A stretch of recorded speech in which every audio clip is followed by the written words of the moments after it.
Habemus Papam. And that is Latin for we have a pope. And he's a Chicago native. Good afternoon, I'm Terrence Lee. I'm Sylvia Perez. White smoke rose above the Sistine Chapel late this morning. That announcement coming on the second day of the conclave. This is a live look at the St. Peter's Square, which was filled earlier with cheers as cardinals reached their final decision. Connor Hansen is in New York with the new pope's identity and name. Catholics in St. Peter's Square and around the world, including right here in New York City, are celebrating the surprise announcement of the first ever American Pope leading the Catholic Church.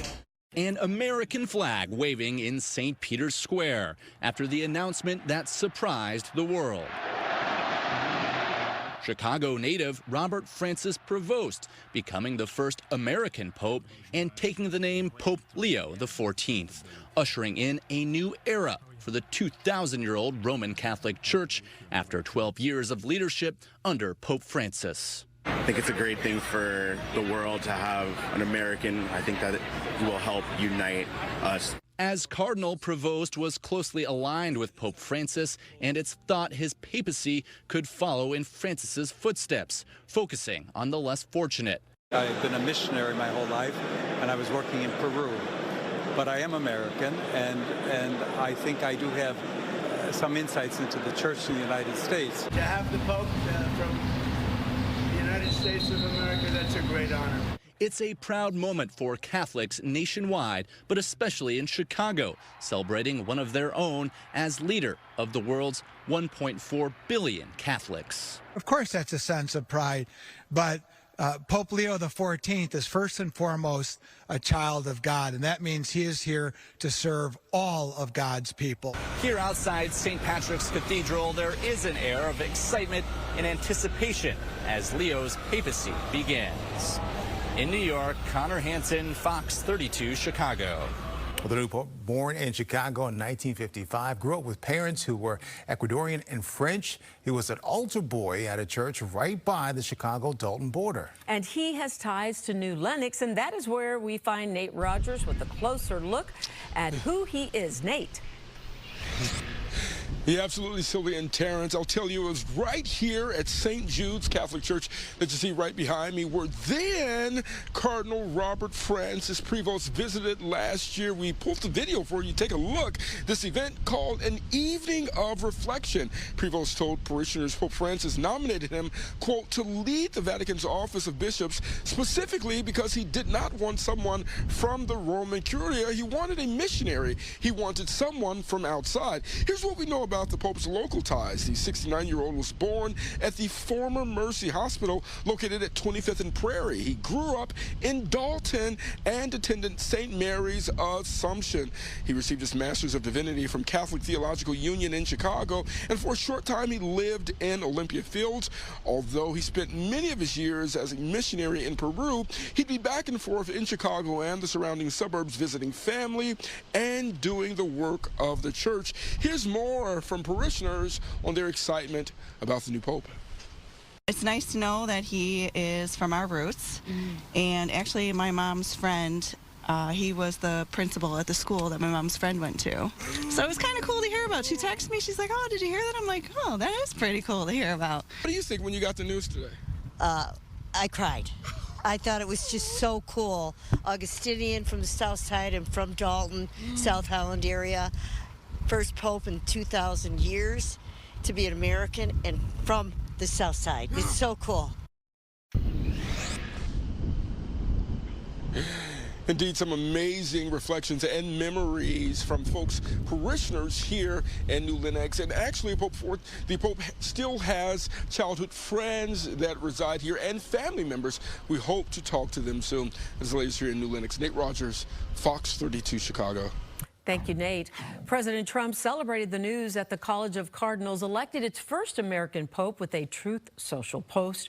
writing in part, "What excitement and what a great honor for our country. I look forward to meeting Pope Leo XIV. It will be a very meaningful moment." Governor Pritzker also reacted to the news on X, writing, "A historic moment as we witness the first American leading the Catholic Church.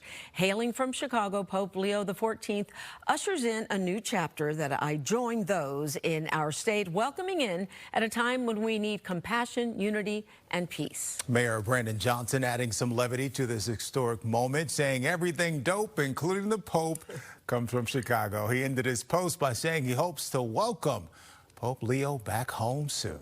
And in a formal statement from the mayor's office, Johnson called this one of the biggest moments in modern history of our city, calling the Pope a champion for all workers over the world.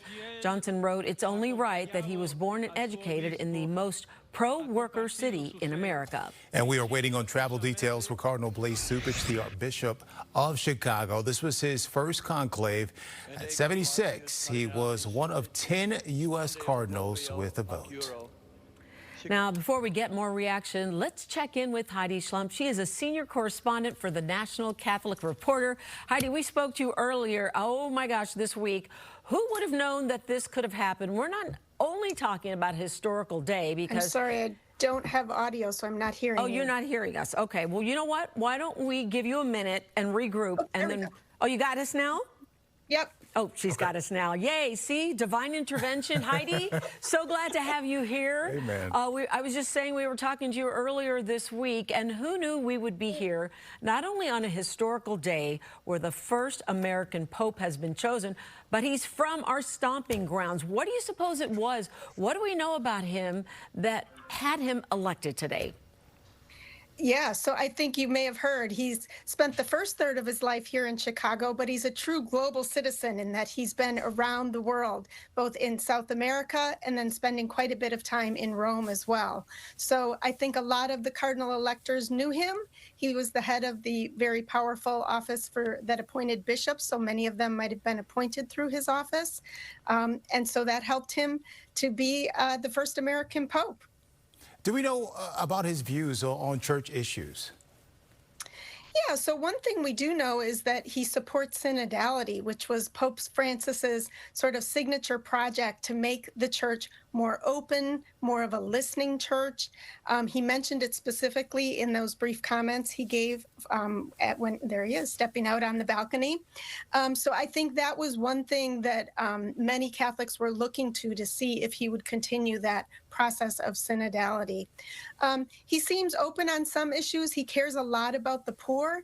I think the choice of his name references that he is following another Pope Leo who cared a lot about the rights of workers and about Catholic social teaching and social justice. And he's only 69 years old. Do you think age was a deciding factor at all? That's pretty young. Yeah, I mean, he's a little older than some of the folks that were on our list of possible contenders. But yeah, it does mean that he could be Pope for a while. But I think he's seen as a centrist and was probably acceptable to many different cardinal electors.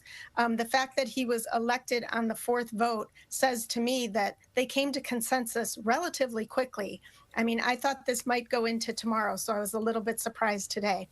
We mentioned, of course, the first American, a dual citizen of Peru. Do you suspect this decision could have any global implications? It can't help but to have them, right? Sure, he's a global leader now, and I expect that he will speak out on many of the issues that we also heard about from previous popes, including Francis. So his first words when he came out were about peace. And so hopefully he will speak about the need for peace in the world, especially as we have so many wars and conflicts in various parts of the globe. So I think he will be an important leader, and hopefully people in the United States will listen to him as well, including our political leaders. Yeah, it's interesting because we were hearing earlier in the week that it was not likely that an American pope would be elected.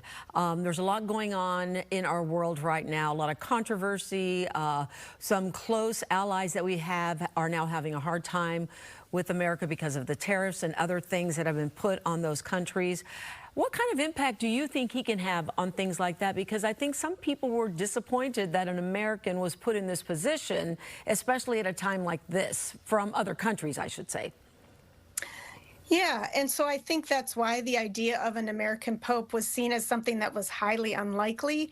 But I think Cardinal Prevost was described as the least American of all the American cardinals. So he, although he still has a U.S. passport, he is more of a global citizen, and I think people see him as more being able to represent the global church and not just the United States.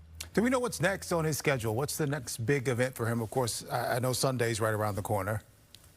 Yes, so he was planning to do the Angelus on Sunday, but then I think I just read right before I came into this meeting that he's planning to do something tomorrow. I think I'm not sure, a mass or a prayer service. So look for more appearances from him quickly. He looked very comfortable in front of the camera there today, so I hope he will be a pope who is speaking out and making the church relevant. All right, Heidi, thank you so much for that. We appreciate you joining us and breaking this down. Have a great day. Thank you.